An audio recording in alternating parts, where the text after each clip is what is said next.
Welcome back to my channel some creative moments. और अपना daily घर का मॉर्निंग रूटीन ख़त्म करने के बाद जो मेरे पास समय बचता है उसमें मैं घर के लिए कुछ एक्स्ट्रा एक्टिविटीज़ करती हूँ, एक्स्ट्रा काम करती हूँ, कुछ नया बनाती हूँ। तो आज जो मैं आपके साथ वीडियो शेयर करने वाली हूँ उसमें जितना भी सामान मेरे लगेगा वो सब मैंने निकाल के रख लिया है। और उसमें आज की वीडियो में मैं यूज़ कर रही हूँ मेरी बेटी की पुरानी नेट की स्कर्ट है, और इसमें उसकी जो ऊपर से बेल्ट थी उसको टाइट हो गई थी, तो उसकी बेल्ट को मैंने निकाल के अलग कर दिया है। और इसमें 2-3 लेयर में कपड़े लगे हुए हैं, एक नेट है, एक ये सिल्क है, फिर नीचे सैटिन है, फिर कॉटन है। तो मुझे आज की वीडियो में इसका जो सिल्क ये सैटिन वाला पार्ट है वो मैं यूज़ करूँगी। तो इसका कैंची की हेल्प से आप इसको मैंने इसका जो ये सैटिन वाला पार्ट है वो अलग कर लिया है। अलग करने के बाद में इसकी पूरी ये कपड़े अलग हो जाएंगे, और मुझे इसमें जो कॉटन का कपड़ा लगा हुआ है नीचे अस्तर है वो भी चाहिएगा, मैंने वो भी अलग कर लिया था। और फिर उसके बाद में मैंने एक प्लेन पेपर लिया, उस पर बनाया एक हाफ़ सर्कल। हाफ़ सर्कल बनाने के बाद में ये आप इस पर ट्यूलिप वाली जो फ्लावर होता है उसकी आपको शेप बनानी है कुछ इस तरीके से। और एक तरीका ये है, और दूसरा तरीका ये है कि आप बीच में से पेपर को फोल्ड कीजिए, और फोल्ड करने के बाद में उसमें एक ही तरफ हाफ़ डिज़ाइन बना लीजिए ट्यूलिप का, या जो भी आपको फ्लावर बनाना है। मेरे को ट्यूलिप वाला बनाना था तो मैंने ट्यूलिप बनाया है। और फिर इस तरीके से आप हाफ़ बना लीजिए और फिर इसको कर लीजिए कटिंग। हाफ़ बनाने से ये होगा कि आपका जो फ्लावर की शेप है वो बिल्कुल एक जैसी आएगी।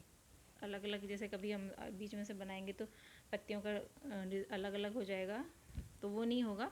फिर इसमें से जो बचा हुआ पेपर था मैंने इसको भी बीच में से हाफ़ किया, और उसके बाद इसमें एक मैंने जो पत्तियाँ होती हैं पेड़ की उसके शेप बना ली है, पत्ती काट ली है मैंने उसमें से इस तरीके से। ये देखिए पत्ती काट ली है, थोड़ी बड़ी सी काटी है। अब क्या करना है, जो मैंने फ्लावर कटिंग किया था उसको आप अस्तर वाले कपड़े पे रखिए, जो कॉटन का कपड़ा मैंने लिया था उस पर रखिए, और उसको आप स्केच या पेन की हेल्प से उसको ड्रॉ कर लीजिए, क्योंकि रख के काटेंगे तो फिर कटेगा नहीं। तो ये कॉटन का कपड़े पे आप कटिंग कर लीजिए, जो शेप बनाई थी आप उसी शेप का पूरा कटिंग कर लीजिए। और इसको कटिंग करने के बाद में आप जो मेन कपड़ा ऊपर यूज़ कर रहे हैं, जैसे मैं ये सैटिन वाला कर रही हूँ, आप उसको मैं उसके ऊपर रखिए इसको, और इसी तरीके से इसको भी कट कर लीजिए। और इस तरीके से मेरे अस्तर और सैटिन कट के रेडी हो गया। अब इन दोनों के अस्तर और सैटिन के बीच में मुझे लगानी है फोम, क्योंकि फोम से काफ़ी फिनिशिंग आती है, इसलिए हम फोम लगाते हैं। तो ये मैंने फोम पर भी इसी तरीके से कटिंग कर लिया।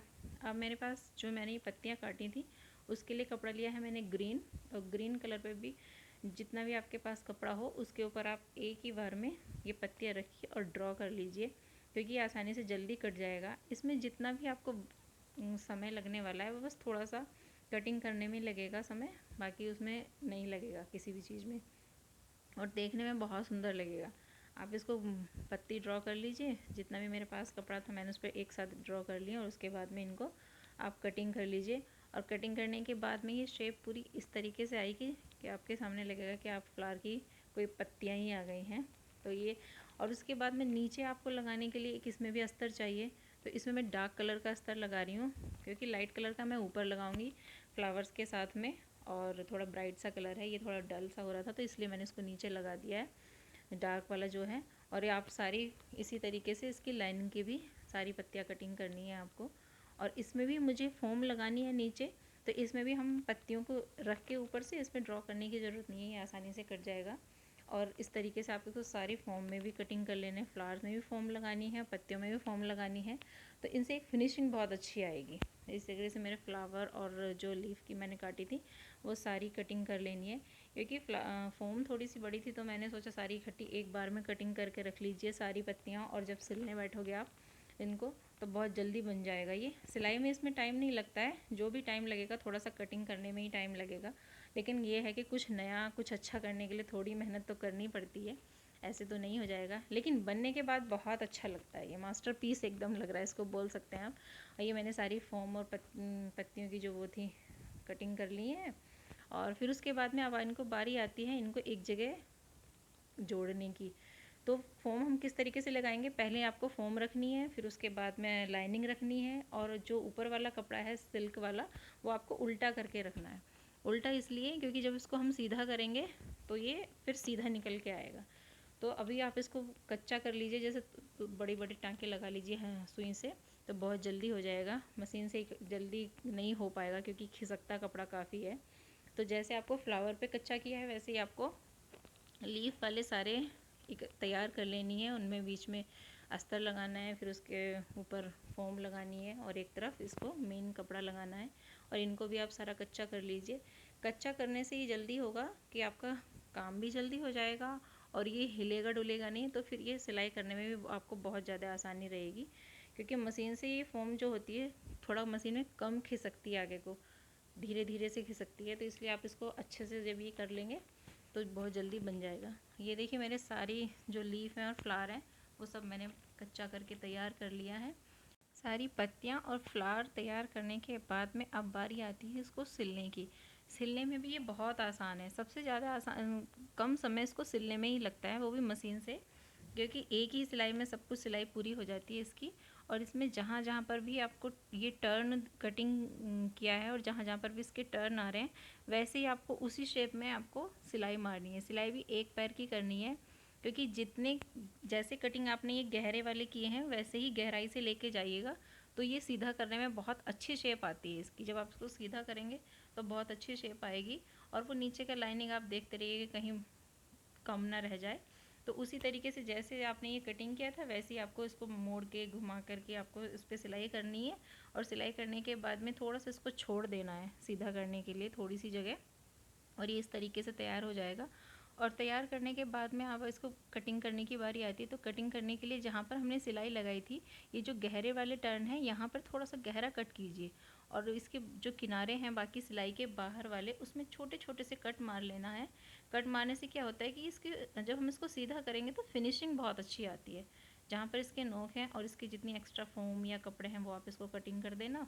और अब इसको करना है आपको सीधा। सीधा करने के बाद जितनी भी इसकी पत्तियाँ नुकीली हैं, इनको आपको अच्छे तरीके से सीधा करना है। नोक या तो आप किसी भी चीज़ की नुकीली चीज़ की हेल्प से इसको सीधा कर लीजिए। और सीधा करने के बाद में कुछ इस तरीके का ये बन करके आएगा। और जहाँ से आपने छोड़ी थी सिलाई वहाँ पर आप इसको इस तरीके से थोड़ा सा फोल्ड करके कपड़ा और फोम बंद कर दीजिए। और इसी के बाद में आपको इसको भी इसी तरीके से ये सारी जो पत्तियाँ हैं वो तैयार करनी है कि उन पर भी एक पैर की सिलाई लगानी है। और सिलाई लगाने के बाद में इसको जहाँ पर एक थोड़ा सा जगह है आप वो छोड़ दीजिए, क्योंकि इनको भी सीधा करना है। और इसके बाद में सिलाई लगाने के बाद में इसमें जितनी एक्स्ट्रा कपड़ा या फोम दिख रहा है आप उसको कटिंग कर लेना। और कटिंग करने के बाद में इसको कर लेना आप सीधा।